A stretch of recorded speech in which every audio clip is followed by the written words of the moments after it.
한 남자가 태 사이에 앉아 눈을 감고 생각에 잠겨 있었다. 바로 보기표국의 총표도 임진남이었다. 아버지. 임평지가 부르는 소리에 임진남이 눈을 뜨며 물었다. 그래, 사냥은 잘 다녀왔느냐? 그 말이 떨어지기 무섭게 임진남은 손에 든 담뱃대로 임평지의 어깨를 내리치며 웃음 섞인 목소리로 외쳤다. 받아보거라. 임진남은 종종 이렇게 갑작스레 아들의 무공을 시험해보곤 했다. 평소에 임평지라면 아버지의 벽사검법 제26초 유성비타에 대응하여 제46초 화개견부를 펼쳤겠으나 어쩐 일인지 오늘은 그러지 못했다. 캥기는 구석이 있는 임평지는 아버지가 술집에서 있었던 살인사건을 알고 야단치는 줄로 오해해 차마 맞서지 못하고 그저 울상을 짓고 있었다. 임진남의 담뱃대는 아들의 어깨를 내리치기 직전에 겨우 멈췄다. 어찌 그러느냐? 강호에서 적을 만났을 때도 이렇게 반응이 느리면 목숨을 부지하기 힘들 것이다. 꾸짖는 투였으나 얼굴은 여전히 웃고 있었다. 그제야 조금 마음이 놓인 임평지는 왼쪽 어깨를 슬쩍 내리고 빙그르르 몸을 돌려 아버지의 뒤로 돌아간 귀 탁자에 놓인 먼지떨이를 낚아채 냅다 등을 찔렀다. 화개견불 초식이었다. 임진남이 고개를 끄덕이며 웃었다. 그래야지. 그 말과 동시에 부자는 50여 초식을 주고받았다. 그 후 임진남이 담뱃대를 쭉 뻗어 아들의 왼쪽 가슴을 쿡 찌르자 제때 막지 못한 임평지는 오른쪽 어깨가 저릿저릿해져 먼지떨이를 떨어뜨리고 말았다. 임진남이 웃으며 말했다. 잘했다, 아주 잘했어. 나날이 실력이 느는구나. 오늘은 평소보다 4초를 더 받아냈다. 기분이 좋은 임진남이 다시 태 사이에 앉아 담뱃대에 살담배를 눌러 담았다. 평지야, 알려줄 것이 있다. 오늘 표국에 좋은 소식이 왔구나. 임평지는 부싯돌로 불쏘시개에 불을 붙여 아버지에게 내밀며 물었다. 이번에도 큰 표물을 맡으셨습니까? 그러자 임진남이 웃으며 고개를 저었다. 표국의 기반을 튼튼히 하면 표물은 절로 찾아오는 법이다. 큰 표물이 들어와도 맡을 능력이 없으면 무슨 소용이겠느냐? 그는 담배 연기를 길게 내뿜으며 말을 이었다. 방금 장표두가 보낸 서신을 받았는데 사천에 있는 청성파 송풍관의 여관주가 우리가 보낸 선물을 받았다는구나.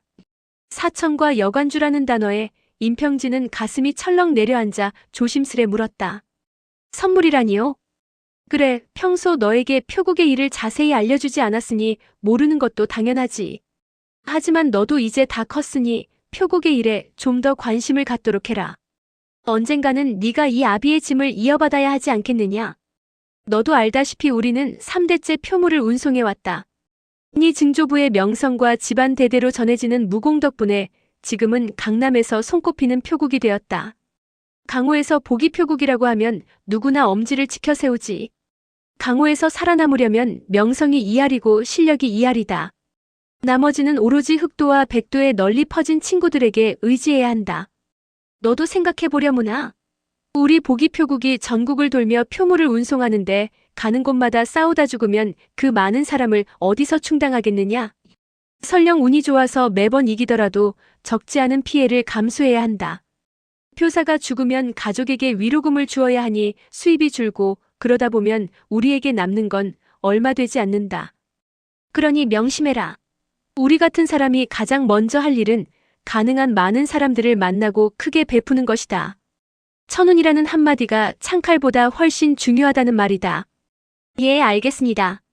보통 때라면 아버지의 짐을 이어받아야 한다는 말에 잔뜩 흥분하여 밤새도록 논쟁을 벌였을 임평지였으나 지금은 마음이 조마조마해서 아무 말도 귀에 들어오지 않았다. 오로지 사천과 여관주라는 말만 머릿속을 맴돌 뿐이었다. 임진남이 다시 담배 연기를 뿜으며 말을 이었다. 아비의 무공은 네 증조부를 따를 수 없고 네 할아버지께도 미치지 못한다. 하지만 표국을 운영하는 재주는 두 분보다 낫다고 볼 수 있지. 복건과 광동 그리고 절강과 강소 이 네 곳의 기반은 네 증조부께서 닦으셨지만 산동과 하북 그리고 호남과 호북 강서와 광서 등 6은 이 아비가 기반을 쌓은 곳이다. 비결이 무엇이겠느냐? 바로 친구를 많이 만들고 적을 적게 만드는 것이었다. 보기표국이라는 이름을 잘 보아라. 복이 먼저고 위가 다음에 있지 않으냐? 그 말인즉 복이 위세보다 중요하다는 뜻이다. 복은 친구를 많이 만들고 적을 적게 만드는 것에서 나온다. 글자 순서를 바꿔 위복이라고 불렀더라면 아마 힘을 믿고 으스대기만 했겠지. 하하하. 임평지도 아버지를 따라 웃었지만 바짝 마른 억지 웃음이었다. 임진남은 아들의 불안감은 전혀 눈치채지 못한 채 계속 말했다. 옛말에 농서를 얻으면 촉을 탐낸다고 했다.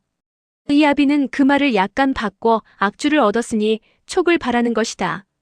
우리 보기표국은 복건성에서 시작하여 서쪽으로 나아가 강서와 호남을 거쳐 호북까지 아울렀다. 강을 거슬러 사천으로 들어가지 못할 이유가 없지 않으냐. 사천은 하늘이 내린 땅이라 물자가 풍부하고 비옥하기 그지없는 곳이다. 사천을 뚫어놓으면 북쪽으로 섬서 남쪽으로는 운남과 귀주까지 진출할 수 있으니 장사도 어림잡아 사말은 늘어날 것이다. 그 때문에 이 아비는 3년 전부터 춘절과 중추절마다 후한 선물을 준비해 청성파의 송풍관과 아미파의 금정사로 보냈지만 두 장문이는 한 번도 내 선물을 받지 않았다.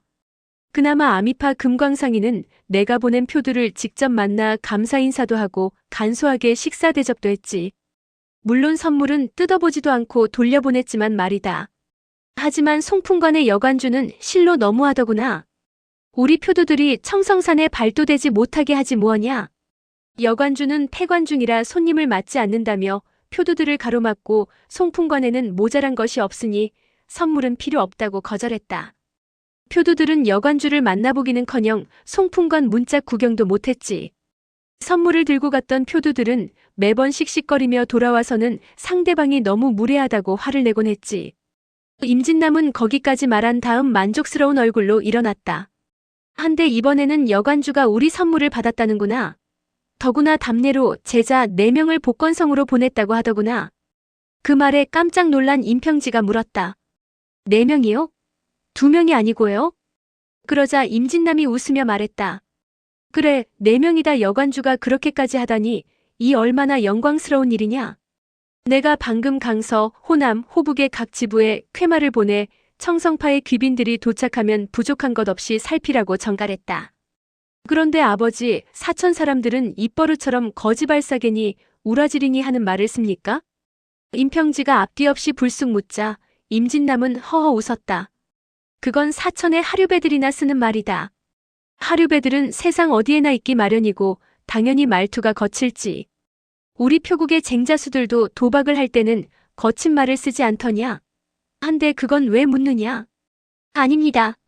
그냥 여쭈어 본 겁니다. 청성파의 제자들이 오거든 가까이 지내면서 명문 제자들의 풍모를 배우도록 해라. 그들과 친구가 되면 앞으로 얻는 게 많을 것이다. 부자는 한동안 이야기를 나눴지만 임평진은 끝내 오늘 있었던 살인사건을 아버지에게 알릴지 말지 결심이 서지 않았다. 결국 어머니와 의논해 본 다음 아버지에게 말씀드리기로 마음먹었다. 저녁을 먹은 후 임진남의 세 식구는 후원에서 도란도란 이야기를 나눴다. 임진남은 부인에게 큰 처남의 생일이 6월 초인데 무슨 선물을 보내는 게 좋을지 물었다. 아무래도 낙양 금도왕가의 눈높이에 맞는 선물을 고르는 게 쉽지 않아 이야기가 길어졌다. 그런데 바깥이 소란스러워지더니 다급한 발소리와 함께 문이 벌컥 열렸다. 어찌 이렇게 예의가 없느냐. 임진남이 얼굴을 찌푸리며 묻자 달려온 쟁자수 3명 중 1명이 헐떡이며 대답했다. 총표도 큰일 났습니다. 무슨 일인데 이리 소란이냐? 백이가 죽었습니다. 진칠의 대답에 임진남은 깜짝 놀랐다. 죽다니? 누가 죽였느냐? 또 도박 때문에 싸웠느냐? 그러자 진칠이 황급히 대답했다. 아니, 그런 게 아닙니다. 조금 전에 소리가 칡간에 갔다가 백이가 칡간 옆 채소밭에 쓰러진 것을 발견했는데 상처 없이 온몸이 뻣뻣하게 굳어 있었습니다. 어쩌다 죽었는지는 도무지 모르겠습니다. 무슨 급병이라도 걸린 게 아닐까요? 임진남이 앞서 걸으며 말했다. 어서 가보자. 임진남이 채소밭으로 달려가자 임평지도 뒤따랐다. 채소밭에는 7, 8명의 표사와 쟁자수들이 모여 있었는데 총표두가 나타나자 재빨리 길을 터주었다. 임진남은 백이의 시체를 살폈다. 벌써 누군가 옷을 벗겨놓았는데 몸에 드러난 핏자국은 전혀 없었다. 그는 옆에선 축표두에게 물었다. 상처는 없었나? 제가 자세히 살펴보았지만 상처는 발견하지 못했습니다. 독살도 아닌 것 같습니다. 축표두의 대답에 임진남은 고개를 끄덕였다. 장방의 동선생에게 백의의 장례를 치르고 유가족에게 은자 100냥을 지급하라고 전하게. 쟁자수 한 명이 병으로 죽은 일은 별로 큰 사건이 아니었기 때문에 임진남은 이를 맡기고 다시 대청으로 돌아왔다. 그런데 백의는 오늘 너와 함께 사냥을 나가지 않았더냐? 임진남이 아들에게 물었다. 예, 아버지. 돌아올 때만 해도 멀쩡했는데 왜 갑자기 병이 났는지 모르겠습니다. 그래, 살다 보면 좋은 일, 나쁜 일이 이렇게 예고도 없이 찾아오곤 하지. 사천을 뚫으려면 10년은 걸리겠다 싶었는데 여관주가 갑자기 마음을 바꿔 선물을 받고 천리 먼 이곳까지 제자를 보낼 줄 누가 알았겠느냐? 아버지, 청성파가 무림의 명문대파이기는 하지만 보기표국과 아버지의 명성도 결코 그들에게 뒤지지 않습니다. 우리가 매년 선물을 보냈으니 여관주가 제자를 보내는 건 당연한 예의가 아니겠습니까? 임평지의 말에 임진남은 껄껄껄 웃었다. 네가 뭘 안다고 그러느냐? 사천의 청성파와 아미파는 역사가 수백 년이나 되고 문화에 뛰어난 영웅들도 질비해서 결코 얕볼 곳이 아니다. 소림이나 무당에는 미치지 못하지만 숭산, 태산, 형산, 화산, 항산 등 오합건파와 나란히 손에 꼽히는 곳이다. 이 증조부이신 원도공께서 71호의 벽사건법을 창안하여 강호를 종행하실 때만 해도 명실상부 천하무적이었지만 이 조부대에 와서는 그 명성이 원도공을 따르지 못했고 이 아비는 말할 것도 없었다. 우리 임씨 가문은 3대째 독자에게만 무공을 전수했기 때문에 사형제도 없는데 우리 두 사람이 무슨 수로 머릿수 많은 문파를 상대하겠느냐? 그러자 임지평이 물었다. 지방에 퍼져있는 우리 지부의 영웅호걸이 그득한데 설마 소림이니 무당이니 아미파니 청성파니 오합건파니 하는 문파들을 상대하지 못할까요? 그 말을 들은 임진남이 웃음을 터뜨렸다. 평지야, 이 아비에게는 그런 말을 해도 상관없다만 밖에서는 입 조심해야 한다. 자칫 남의 귀에 들어가기라도 하면 무슨 사달이 벌어질지 모르니 말이다. 네 말 맞다나 우리 지부에 있는 표사 84명은 각자 나름의 명성을 날리는 자들이니 한데 모으면 누구에게든 쉽게 지지는 않겠지. 그러나 이긴들 그게 무슨 소용이겠느냐? 흔히들 웃어야 돈을 번다고 하지 않더냐? 특히 표물을 운송해서 먹고 사는 우리는 싸워 이기는 것보다 양보할 줄 알아야 한다. 몸을 숙이고 남들이 으스대도록 추워주는 것은 결코 손해가. 말이 채 끝나기도 전에 밖에서 자지러지는 비명소리가 들려왔다. 으악, 정표두가 죽었다. 그 소리에 임진남 부자는 입이 떡 벌어졌다. 임평지는 의자에서 벌떡 일어나 저도 모르게 떨리는 목소리로 입을 열었다. 설마 그 자들이. 하지만 도저히 복수라는 말을 입 밖에 낼 수는 없었다. 그때 임진남은 이미 입구로 달려갔기 때문에 아들의 말을 들을 틈이 없었다. 쟁자수 진칠이 헐레벌떡 달려와 보고했다. 총표두 큰일입니다. 이번에는 정표두가 사천의 악귀들에게 목숨을 빼앗겼습니다. 진칠의 말에 임진남의 안색이 착 가라앉았다. 사천의 악귀라니? 그게 무슨 소리냐? 그게 그 사천 악귀들이 그놈들은 살았을 때도 폐악질이 보통이 아니었는데 귀신이 되었으니 더 지독할. 분노에 찬 총표두의 엄한 눈빛을 보자 진칠은 차마 말을 잇지 못하고 임평지를 흘끔거리며 바라보았다. 진칠의 얼굴에는 두려움과 간절함이 가득했다. 어쨌든 정표두가 죽었단 말이지. 시체는 어디 있느냐? 어떻게 죽었느냐? 그때 또 다른 표사와 쟁자수들이 대청으로 달려왔다. 그들 중 한 명이 눈을 찡그린 채 말했다. 총표두. 정표두는 마구간에 죽어 있었습니다. 백의와 마찬가지로 상처는 전혀 없고 피를 흘리지도 않았습니다. 얼굴에 부종도 없었습니다. 혹시 소표두를 따라 사냥을 나갔다가 악귀를 건드려서 귀신의 신 게 아닐까요? 그 말에 임진남은 코웃음을 쳤다. 내 평생 강호를 떠돌면서 귀신 같은 걸 본 적이 없다. 일단 가보자. 임진남은 성큼성큼 걸어서 마구간으로 갔다. 정표두는 양손으로 말 한 장을 움켜쥔 채 바닥에 쓰러져 있었다. 한눈에도 말 한 장을 내리다가 벼랑간 쓰러져 죽었다는 걸 알 수 있었고 싸운 흔적도 없었다. 날이 어두웠기 때문에 임진남은 사람을 불러 등롱을 비추게 한 다음 손수 정표두의 옷을 벗기고 앞뒤로 꼼꼼히 살폈다. 전신의 뼈마디를 하나하나 짚어보며 확인했지만 상처는 물론이고 손가락뼈 하나 부러진 곳이 없었다. 임진남은 귀신을 믿지 않았으나 급사한 사람이 100에 1명이라면 모를까 영거푸 똑같은 모습으로 사람이 죽는 건 확실히 수상쩍은 일이었다. 흑사병 같은 전염병이라면 몸에 반점이라도 있어야 하는데 그런 것도 없었다. 임진남은 이번 일이 아들의 사냥과 무슨 관계가 있다고 짐작하고 임평지를 돌아보았다. 오늘 너를 따라갔던 사람 중에 정표도와 백이를 제외하면 사표도와 저 녀석뿐이냐? 임진남이 진치를 가리키며 묻자 임평지가 고개를 끄덕였다. 임진남이 두 사람과 또 다른 쟁자수를 번갈아 보며 말했다. 너희 둘은 나를 따라오고 너는 사표도를 찾아 동쪽 곁으로 오라고 전해라. 동쪽 곁으로 간 임진남이 아들에게 물었다. 대체 무슨 일이 있었던 것이냐? 임평지는 돌아오는 길에 술집에 들렀다가 사천 사람들이 술집 손녀를 모욕해서 말다툼을 했고 결국 싸움까지 벌어졌다는 이야기를 사실대로 털어놓았다. 당황하여 신발에 넣어둔 빗으로 사람을 죽인 일과 시체를 채소밭에 묻고 술집 주인에게 은자를 준 일도 사실대로 이야기했다. 임진남은 아들의 말을 들으면 들을수록 일이 잘못되었다는 걸 느꼈다. 하지만 우연히 다툼이 일어나 타지 사람을 죽인 일이 하늘이 무너질 만큼 큰 사건은 아니었기 때문에 아들의 말이 끝날 때까지 기다렸다가 낮은 소리로 물었다. 그 사내들이 문파나 가문의 이름을 대지는 않았느냐? 예, 그런 말은 없었습니다. 말투나 행동거지에 특이한 점은 없었고 특별히 이상한 건 없었습니다만 그 여시 사내는 임평지의 대답이 끝나기도 전에 임진남이 대뜸 되물었다. 네가 죽인 사내가 여시냐? 예, 다른 사내가 그자를 여형제라고 불렀습니다.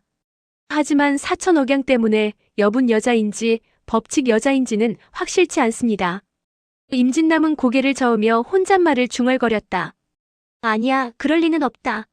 여관주가 보낸 사람이 이렇게 빨리 복주에 도착할 리 없어. 등에 날개가 달리지 않고서야 어찌. 임평지는 흠칫해서 조심스럽게 물었다. 아버지, 그들이 청성파 사람일까요? 임진남은 대답하지 않고 초식을 흉내내며 물었다. 네가 이렇게 번천장을 썼을 때 그자는 어떻게 막더냐? 막지 못하고 제 손에 따기를 3개 얻어맞았습니다. 그 대답에 임진남은 허허 웃으며 연신 좋다, 좋아하면서 고개를 끄덕였다. 곁의 분위기는 불안하게 가라앉은 상태였지만 임진남이 웃자 임평지도 저도 모르게 해벌쭉거리며 웃었다. 임진남이 다시 초식을 펼쳐 보였다. 이 초식을 썼을 때는 어떻게 반격하더냐? 그때는 화가 머리끝까지 나서 확실히 기억나지는 않지만 아마 이렇게 가슴에 주먹을 먹였던 것 같습니다. 임진남은 더욱 즐거운 표정이 되었다. 오냐, 좋구나. 그 초식은 바로 그렇게 쓰는 것이다. 그 초식조차 막지 못했다면 천하의 유명한 청성파 여관주의 제자일 리가 없지. 임진남의 입에서 나온 좋다는 말은 아들의 권법이 좋다는 뜻이 아니라 안심이 되어 좋다는 뜻이었다. 사천에는 여시 성을 가진 사람이 셀 수 없이 많았다.